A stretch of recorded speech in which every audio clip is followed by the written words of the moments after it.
xibaar yu wér te wóor ca tàng ba abonnez-vous pour ngeen di mën di jot suñuy vidéo. jërë ngeen jëf ci ànd gi ak ñun ci chaîne bii di Buzz 221 HD discours contraire aux bonnes mœurs Lirou Diane placé nañu ko en garde à vue ca DSC division spéciale de la cybersécurité de la police nationale daan nay procédé démb ci alxames bi wala bërki démb ci alxames bi mise en garde à vue de Lirou Diane pour diffamation discours contraire aux bonnes mœurs selon des sources de Seneweb. moom mii dinañ ko présenté alternée prochaine au procureur Saliou Dicko chef du parquet de Pikine Guédiawaye ci ab vidéo boo xam daal koy publier nag moom ci réseaux sociaux yi Lirou Diane ci boppam daan na yëkkandi ay propos injurieux à l'endroit d'un certain docteur Gilles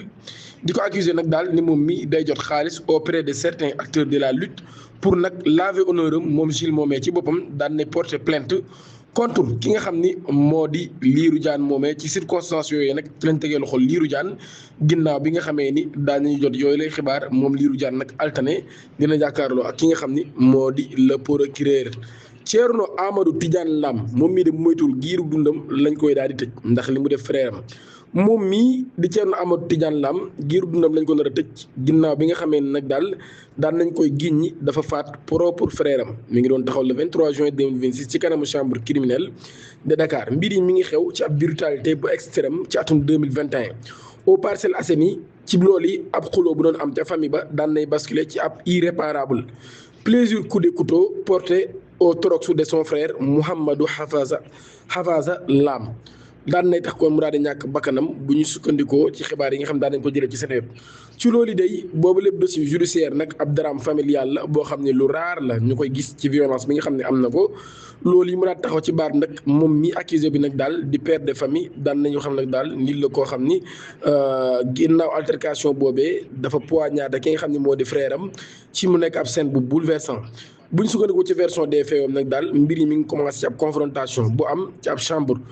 ci li nga xam moo di néegu ko génn àdduna ci loolu ci la ko bettee nag daal mu yor ab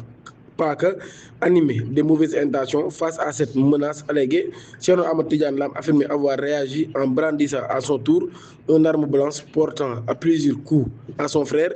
mu nekk ab thèse de la légitime défense que l'accusé a maintenu tout en livrant des déclarations contradictoires au cours de l'enquête, mais l'après-scène choque tout autant que l'acte lui-même.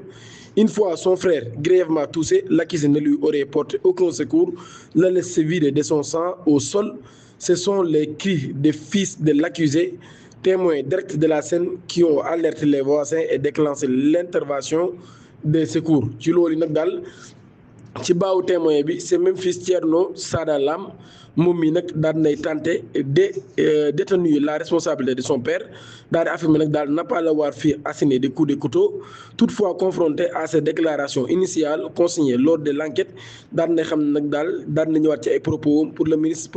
ministère public. Les faits ne laissent place à aucune ambiguïté. Le procureur a insisté sur la gravité extrême de l'acte,